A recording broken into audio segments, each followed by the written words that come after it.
Okay, good evening. Let's get started. Thank you for joining us, PyData Chicago today. And happy Juneteenth. Okay. Before we begin, I want to thank our sponsor for today's event, Ranger. And we are very happy that the VP of Machine Learning, Michelangelo D'Agostino, is here with us today. And we would like to invite him to come forward and say a few words to us. Thank you. All right, where's the camera? Oh, it's on the laptop. All right, hey everybody, welcome to Granger. We're happy to start hosting the PyData Meetup every few months. If you're online on Zoom, please come join us in person sometime. If you're here, take a whole pizza home because we're gonna have lots of leftovers. For those of you that don't know Granger, we are almost 100-year-old Chicago company, and we're the leading industrial parts distributor in the country, and a large e-commerce company. So we have a very large machine learning presence. We do tons of interesting work across like search, recommendations, a bunch of computer vision. We're doing a lot of Gen AI chat type applications now. If you're interested in more in the work that we do, come find me. I'll be hanging out here. And yeah, let's enjoy the talk. I want to chat more. Thank you. Next, I would like to introduce Julie Kroger-Kolek, and she is here to speak to us about the upcoming conference SciPy. Julie. Thank you. Thank you to PyData Chicago organizers for letting me talk. I'm Julie. I'm the co-chair for the SciPy conference, and I'm also chair of the board of directors for NumFOCUS. So if you've never heard of NumFOCUS or you have heard of us, but you don't know what we do, we are the fiscal sponsor for open source scientific computing projects. And you might know us by our greatest hits like NumPy, SciPy, and Matplotlib, for instance. What NumFOCUS also does is we click on events that bring the community together, like the PyData series, such as this event, and also the SciPy conference. So in my other hat I wear as co-chair of the SciPy conference, we're really excited. It's coming up. It is in Tacoma, Washington, from July 7th through 13th. The first 2 days are tutorials. The next 3 days are the main conference, and then the weekend after that is sprints. I love this conference. I am definitely biased, but like I think it's a really great place that brings all of the core developers of your favorite packages in the same space with the people who use the tools. And so you get to hear all the latest and greatest updates about what's going on in the SciPy ecosystem. And then you also get to talk to the developers and show them all the cool things you're building. This year, one of the tracks I'm very excited about is celebrating the Sci and SciPy. So we'll hear some really cool science talks and the results that people are getting using the stack. And I think that oh no, there's something on the bottom. The program is stellar, pun intended. One of our keynotes is Yusra Al-Said, who is an astronomer at the Rubin Observatory. So we will definitely hear about how they are using SciPy tooling. We have a discount code for everyone who's here in person and on the Zoom. It's this bit.ly and there's a QR code. Also, if you're near the pizzas, there are physical papers with it as well. There are 2 ways to attend. You can come join us in person. If that is too short notice, you can also join us online. We are a fully hybrid conference. And so we have an online portion where sometimes you get to like watch some talks on YouTube, but we have an active Slack channel where you can interact with the speakers and ask them questions. And it is really a great time and an awesome way to meet other people who are really interested in a lot of the same things that we'll talk about here tonight. I like to tell all of my friends that it's like going to nerd summer camp in a very good way. Well, thank you. I'm also around to y'all a question. Thank you, Shirley. And I also want to thank my co-organizer, Olivia Martin, who is with us online today because she's in Colorado, but she's still supporting us. Now, this evening we have Zhi-Ling Han Li from Argonne National Lab and Zhiling Han has a master's degree in computer science from UIUC, and is an expert in federated learning and machine learning with applications in biomedical and scientific applications. So without further ado, Zhiling Han, please take it away. So thank you for the introduction, Sojun. And let's get started. Let me share my screen. So I just want to check whether audience on Zoom, can you see my slides? And can you hear me clearly? Yeah, thank you.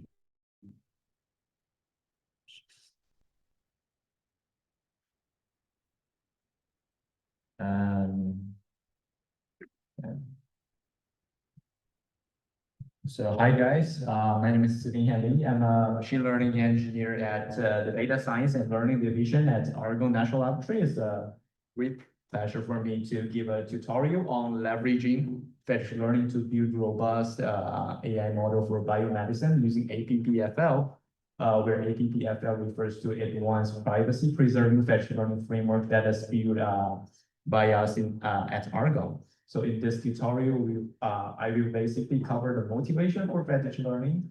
What is federated learning? What are its potential applications in domains such as biomedicine? What are some challenges in federated learning and how our framework APPFL resolve those challenges? And then I will also give you a demonstration that we will train a real biomedical model for 3D brain segmentation in real time here. So hopefully you will enjoy this tutorial. So let's first talk about motivation. And it's a very extreme case. So suppose me at Argonne, I want to train a digit classifier. However, the problem is that all the data at Argonne were digit images. They're all images of numbers 0, 1, 2. 0, 1, and 2.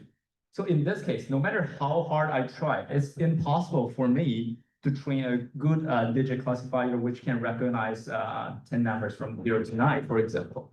This is because I don't have the data for 7 digits.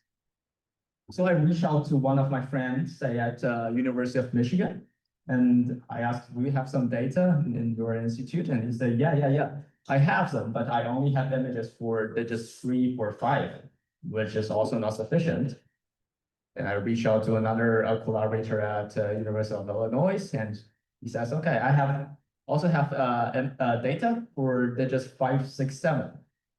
The fourth collaborator from the University of Chicago says that, okay, I have data for digits 7, 8, 9. So now in this case, we finally get data for all 10 digits. And ideally, if we could collect all this data into a central repo, and then we have the data to train a machine learning model for digit classifiers. But now the administrator at Argonne reached out to me and said, no, this is our private data collected by us. It takes it contains a lot of sensitive information. No one knows why, but it says that. I don't want you to share this data. And the administrator from 3 other sites said the same thing. Don't share the data with any other to a central repo. No, it contains very private and sensitive information. Oh, sorry guys. The audience on Zoom mentioned me that I'm using the. Just 1 second. Let me change my.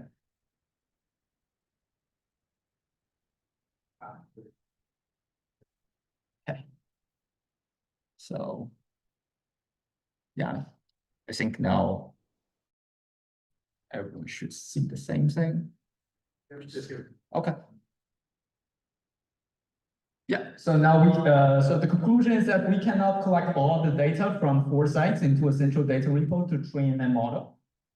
In this case, what should we do? And we come up with an idea. So instead of share the data directly, can each of 4 of us to train a digit classifier model using our local data only, and we share the model parameters with others. And then we kind of aggregate those model parameters, for example, by weighted average of those model parameters.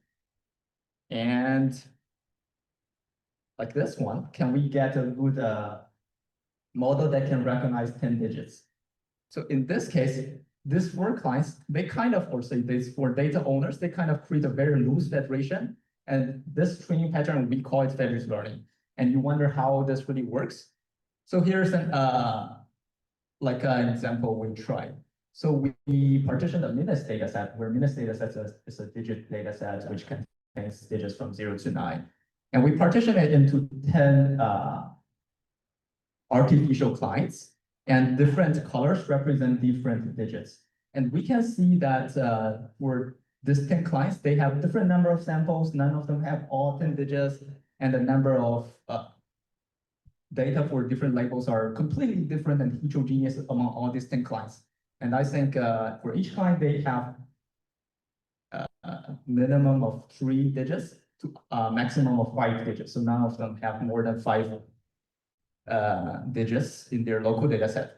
In this case, if we use fetish learning, which basically train local model and share the parameters with others and do some aggregation, then we can train the CNN to get an accuracy for more than 95%, which is amazing because none of them have more than 5 digits, but we can get a digit classifier to get 95% accuracy. So it is a very interesting machine learning paradigm.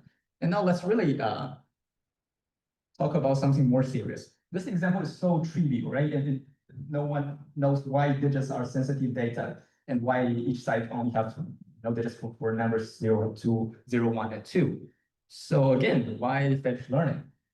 This is because in real world, it's common that the data at different silos have different distributions, especially in domains such as biomedicine, where data privacy is important, which means that it is usually very, very hard, if impossible, to share data.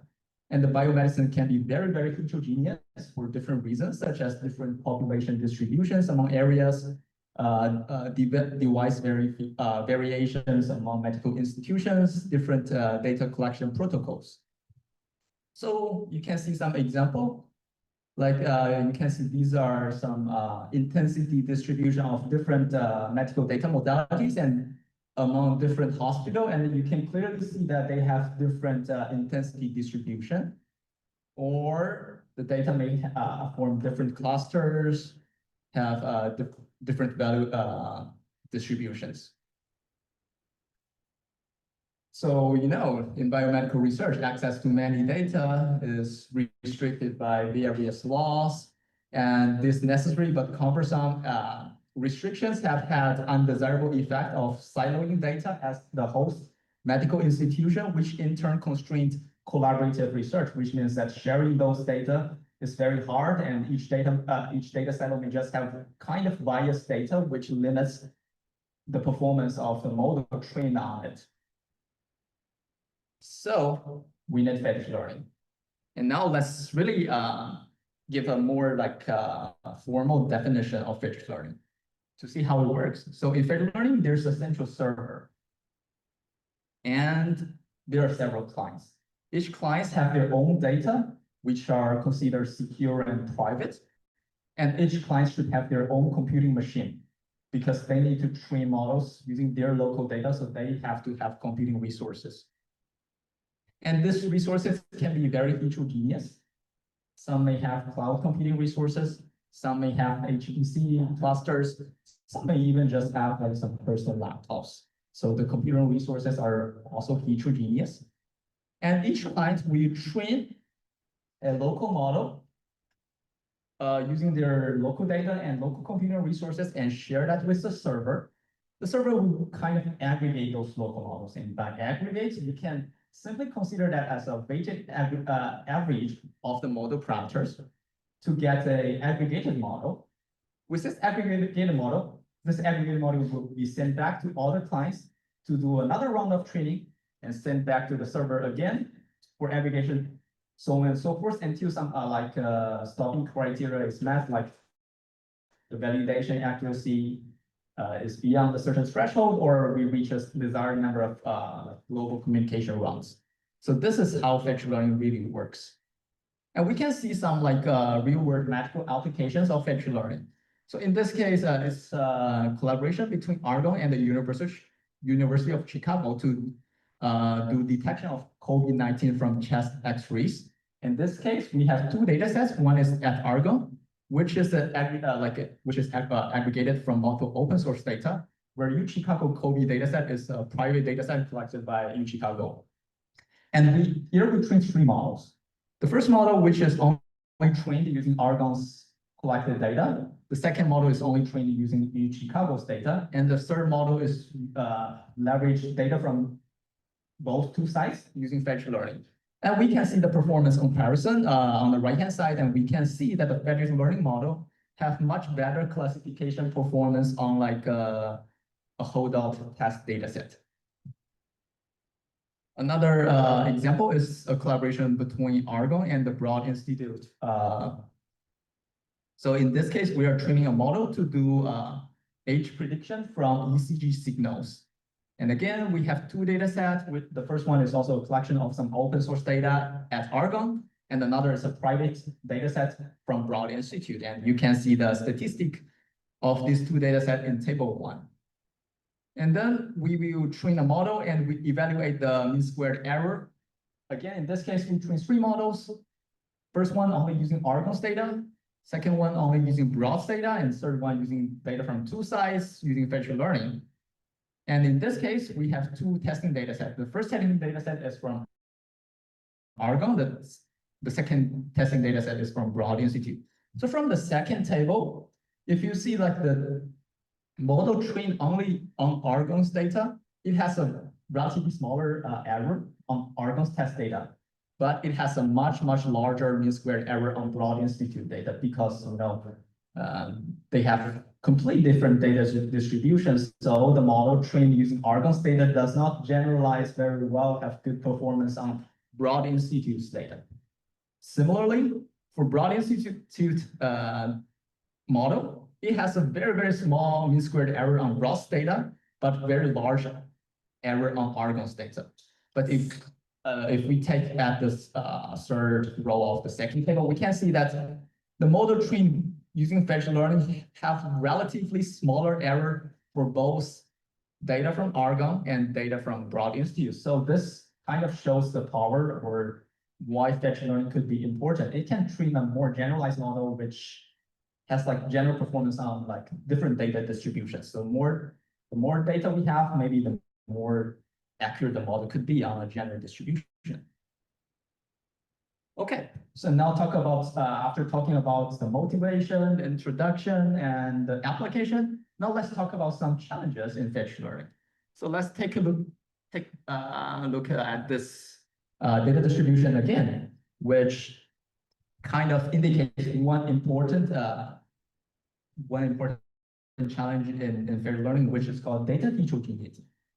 In federated learning, different clients may have unbalanced, which means they may have completely different numbers of data, and their data are independent and identically non-independent and identically distributed, which means that their like class distribution or intensity distribution can be very different. So the consequence for data heterogeneity is that different clients may have different local training objectives, and the clients may drift away from each other. So when you are aggregating those drifted away models, the global model may have may not have a good performance. So some solutions, there are like two main types of solutions. The first type of solution is that people may add some server-side momentum or other optimization to avoid drastic changes in global models. So what does that mean? So in traditional federated learning, or the first federated learning, which is basically it will take the average of a weighted average of the models from different clients. But now using some server-side momentum, we don't want to have the global model to have we don't want the global model to have too much changes during the aggregation. So we use some momentum update, which kind of makes the global model change not drastically in each aggregation round. So in this case, we can avoid some negative impact of drifting away client models. So this is the first set of solution for data heterogeneity.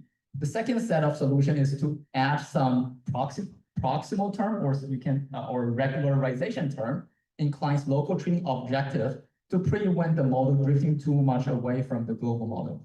So, for example, suppose this fk of w is the loss that we want to minimize. We also add this like a regularization term, which is calculated between the difference of the local trained model and the global model, which is the initial model and the trained model. So with this item added into the loss term, it will kind of prevent the local model to have too much differences of the global model, which kind of avoid the local model to drift too much away from the global model. So this can also alleviate some data heterogeneity problem. So there are a lot of experimental and theoretical proofs which demonstrate the effectiveness of these two set of approaches. And the second challenge is device heterogeneity. As we mentioned in vector learning, each client has their own computing resources to train their local model. And the computing capabilities of your machines is not controlled by anyone else. So they could have very large variance in terms of computing capabilities, so that each client may take significantly different amount of time to finish one local training round. So for synchronous vector learning algorithms, where the server has to wait for all the clients to send back their local models to do a weighted average or do any aggregation, then the clients which finish early will have a lot of resource wastage. So for example, if we take a look at the image on the right-hand side, we have two clients. Client one has less powerful machine, where you can see client two has very, very powerful machine. So client two may finish its local training job after 50 minutes, but client one may need 1 hour. But if everything goes synchronously, where the server has to wait for both of these clients to send back their local model, the client two will waste 45 minutes of their resources. The resources are idle, and we're wasting the computing power of the powerful client two, which is not something we want. So to resolve this, asynchronous vector learning algorithm could be a solution. Asynchronous algorithm update the global model immediately once receiving the local model from each client. But there are also some problems with it. So let's see, what is the problem? So suppose in this case, at the beginning, we have model version 0, and we like client 1 and client 2 both train on this model version 0. And after 50 minutes, so client 1 finishes because it has so powerful machine. Then the global model says, okay, now I'm an asynchronous vector using an asynchronous vector learning algorithm. So I will update my global model to model version 1 and send back to you, and you can continue your local training. Don't waste your time. Okay, that's fine. And after another 15 minutes, client 2 finish again and upload the global model to model version 2. And then it will continue training. After 45 minutes, the global model is updated to version 3. And after 1 hour, the global model is updated to model version 4. And finally, after 1 hour and 5 minutes, the slow client 1 finally finished its local training job. But this model is trained on model version 0, but the global model is already model version 4. So when you use a model trained on version 0 to update the global model version 4, it could be problematic. The local model from the slower clients are stale, or say outdated, compared to the global model. And when you use that model to update the global model, it could be either be detrimental to the performance of the global model, or you have to apply a very, very small importance weight to it. But consider the problem, right? It's already very slow, and it just have one update, and you apply a small, importance weight. So the global model will significantly drift toward data on client 2, and it's drift away from data from client 1. So if you train a model in this case, it will have very similar performance if you only train on client 2's data. So this is not ideal. And here are some better solutions. So can we synchronize the arrival of a client's locally trained model by assigning different number of local training steps to them according to their computing power. So we have to, if we assume that the server somehow knows the underlying computing power of each client, then it can assign the number of local training steps to them proportionally so that each client can kind of finish their local training approximately at the same time. So in this case, we get models from all of them, and they can arrive approximately at the same time, so there won't be too much resource wastage. But the problem is that in practice, the server does not know the client's computing power beforehand, and the computing power could also change in real time during the training process. So we propose a algorithm which adds a computing power aware scheduler on the server side, which can do three main things. The first is that it will estimate as well as update the computing power for each client on the fly based on their historical computing time. And then it will synchronize the arrival of a group of client models by assigning different number of tasks according to the estimated computing power. And then it will interact with the server aggregator to update the global model using either one or group of client, a group of synchronized client local models. So let's see how it performs. So I know this figure is a bit complex, but you can pay attention to the dark blue and green lines. You can see that these green lines are two synchronous vector learning algorithms with or without momentums. You can see that they finally can convert to a relatively high accuracy, but it takes a very long time because it is synchronous and there are a lot of resources are wasted and you're waiting for slower clients.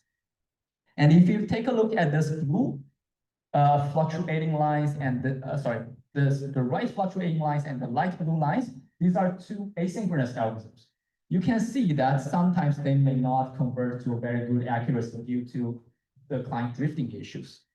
And if you see the pink one, as well as the orange one, they are two variants of the previous mentioned algorithm with and without momentum. You can see that they can finally convert to almost the same accuracy as the synchronous algorithm, and they can convert much faster than synchronous algorithm, which shows the power of that proposed algorithm with a scheduler on the server side. Okay, so now let's move on to the third challenge, which is related to security and privacy. So in feature learning, we mentioned, okay, we don't share data, we share model parameters, but just sharing model parameter itself is not 100% safe. So feature learning itself, we said, is not privacy preserved because the training data could be reversely constructed from model gradients. So if you take a look at the sub-image A, which is a reconstructed image from model gradients. Although it's not perfect, but you can clearly tell that it is a chest X-ray image.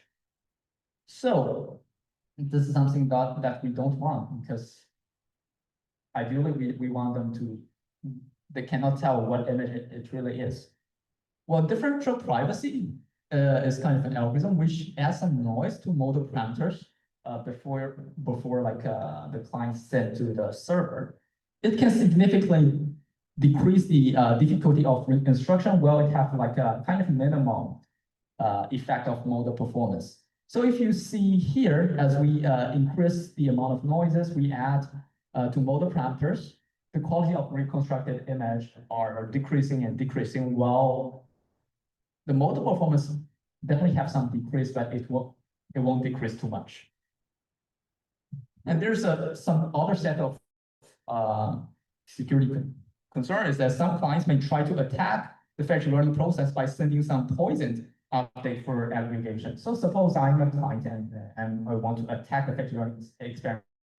Well, other clients they train model and send model parameter. I just send some random model parameters to the server, and this random parameter will definitely when it's used to aggregate a global model, then it will completely mess up the performance of the global model. So some algorithmic solution could include, for the server, what if have some like small validation data set, and then we use like the performance of that validation data set to decide whether I should drop the local update of a certain client.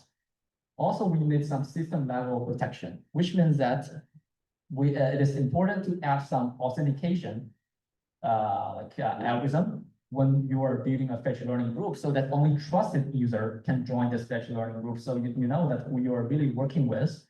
In that case, the risk of this attack could be decreased a lot. And finally, due to the distributed nature of fetch learning, setting up fetch learning experiments can be tedious for domain experts, which makes the barrier to entry for leveraging fetch learning for their work relatively high. So to resolve this, we built another prototype for making providing fetch learning as a service. So here is like an overall picture of how it works. So in our fetch learning as a service, we build a web platform where user can log in via their Globus institution credentials. So in this case, they need to authenticate and they know who they are. And then when they can create a federation and invite collaborators using their institutional credentials. So they can create a secure federation or secure fetch learning group using the institution emails of their known collaborators. So this can add a layer of security. And the collaborators will need to set up a Globus compute endpoint. What that means, Globus compute endpoint is something you need to install on your computing resources to interact with the server to do fetch learning. So this is something this is the only one of two things the collaborators need to do. They also need to provide the endpoint ID and the data loader, which can load their private data. But the data loading only happens on their own resources, and no data will leak. Then the server, like one of the leader of the group, can configure and launch different fetch learning experiments using our web platform by entering some configurations. And then our service will launch a server to interact with different clients' endpoints to do fetch learning. And the web platform will show some monitors of the training process in real time, obtain comprehensive results, as well as some visualization for reasoning of the training performance. So I can show you some image, like screenshot. So for the left-hand side, it is the dashboard page of our service, where you can see the federation you create, which means that you are the owner and you can launch experiment, as well as the sites, which means that you are a collaborator, that you want to collaborate in training. And if you are an owner, you can do federation creation, where you can see that the status of different client endpoints, whether they are on or off, and you can select what algorithm you want to use, talks, privacy budgets, and so on. And after that configuration, you just need to click a button and we will launch the server for you to interact with the client computing resources. And after that, we generate a report and some visualizations for you. So all of the solutions I mentioned were previous challenges. They are included or they're supported by our fetch learning framework called APPFL. It wants privacy preserving fetch learning framework. So feel free to scan it, and if you have a GitHub account, feel free to leave us a star to support our work. It will be greatly appreciated. So yeah, I will stop here for 10 seconds. Able to scan the QR code. Okay. So now let's move on to a case study using our fetch learning framework. So I will give you an introduction what it's about. So in this case, for the data set, we will have MRIs from 3 hospitals. And we bring our MRIs, sorry. And we resize each image to a relatively small size, very low resolution of size like 48 times 60 times 48. This is because we need to make the training faster to fit into this short tutorial. And the data sets are heterogeneous, which means that these 3 clients have different intensity distribution, as we can see on the right-hand side. And they also have different population distribution, as you can see from the table. So this data set is part of an open source data set called Flump. So the training goal here is that we want to do brain segmentation on the 3D brain image, which means that we want to isolate the pixels of brains from other head components such as skins, fats, eyes, and so on. So the prediction outcome will be a binary brain mask, binary brain segmentation mask, which has the same size of the input MRIs. And we'll be using UNet for this task, where UNet is a standard convolutional neural network used for biomedical image segmentation task. And for training settings for this simple demonstration purposes, we take 2 hospitals out of these 3, so that I just need to launch 3 notebooks. And then we will first use the local data set from each individual client to train 2 local models. And then we will leverage APPFL framework to do fetch learning on 2 clients' data. And we'll see how fetch learning can help us to train a better model. So we will now launch 3 Jupyter notebooks on Amazon Web Service EC2 instances. All of them have a relatively low performance GPU, which is cheap, but it's sufficient for this training task. And one of them will be used for fetch learning server, and 2 of them will be used for fetch learning clients. And if we want to do fetch learning, then we first need to spin up the server for the clients to connect to it, and then client will train local model, send aggregation requests for aggregation, so on and so forth, until a certain number of communication runs. So yeah, now I will stop sharing the slides, and I will share the Jupyter notebooks.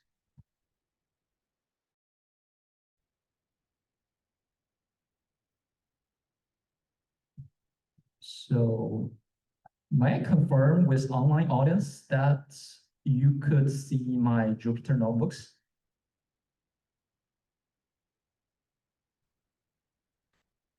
Okay, thank you, Greg. So now let's first take a look at the client notebook, because as we mentioned, we want to first train local models on clients' local data only.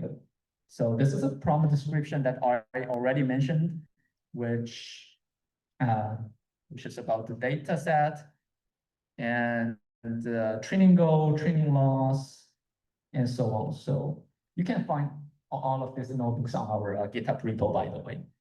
First, we do some setup, and then we will load some configurations for training. You see. And at the same time, I will run the same code for client 2 as well. Okay, so now we can take a brief look at this training configuration to see what it has. So it first has an ID and some train configs, such as number of local steps you want to train, optimizer, learning rate. It contains the path to the loss function. We define and the loss function name, whether we want to do validation before and after each local training round. The path to the metric function, whether you want to do differential privacy, in this case, response, the training validation batch size, whether we want to shuffle the data, device we use, some direct logging information. And for model configs, we provide the relative path to the UNet definition file, as well as for the data, we provide the path to the dataset definition file, the function name to get the data, as well as some keyword arguments. So everything used for training is provided in this configuration file. And here we are leveraging the client agent provided by our APPFL package, and it has a function called train to train the model. So it can save us a lot of time to write, the training logic.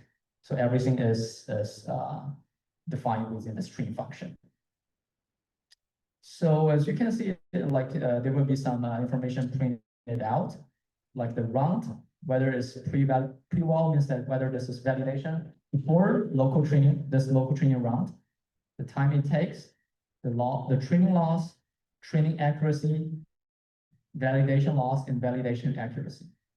So we did the same thing for client 2 as well. And because I started that early, it takes, I think it's faster. So now, well, we let the clients to train its local model. Let's move on to the server notebook. So as we mentioned, we know that we want to use federated learning to leverage data from 2 sides to get a better model. And in this case, let's also load some configurations for the server. And we'll see what configurations we need for the server. So the server configuration part contains 2 main parts. The first part is called client configs. You may be confused why the server configuration have client configs, because there are a lot of configurations that are supposed to be the same among those 2 clients, such as the training configs. Like we want to use this, like the same optimizer, same learning rate. So in this case, if we just set it on the server side and share it with the client at the beginning of the training, then there's no need for, for some coordination between multiple clients that we need to set this and this value. So this saves up some like coordination effort. So we set everything that needs to be shared among all clients at the server configuration side. So you can see a lot of things that you see in the client configs for local training here. So like a trainer, optimizer, loss matrix, blah, blah, blah, as well as model definition, because they are training the same model architecture. And then the second part is the server configs, which are only related to the server. So number of clients, which are 2, some scheduler. In this case, we are running synchronous federated learning algorithms.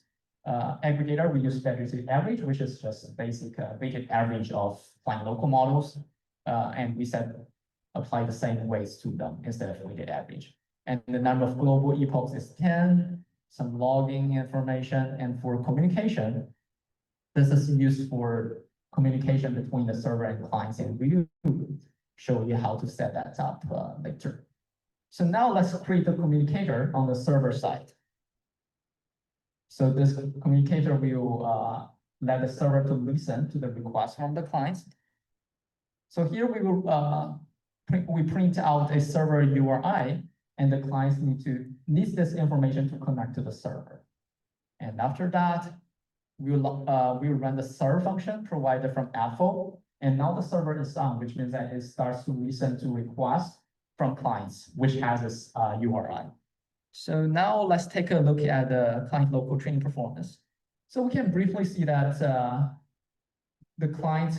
when the client trains on its local data, it can already get some good performance because this training test is relatively easy because we use some low resolution and edge. We can get like 0.9718 performance on segmentation, which is good.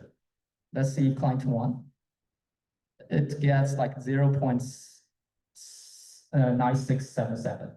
Okay, so now let's go into do fetch learning and see how fetch learning can get us a higher accuracy. So here, what we need to do is that we need to get this server URI. We need to copy it and paste it here at the client configuration. So, yeah. And same thing for client 2.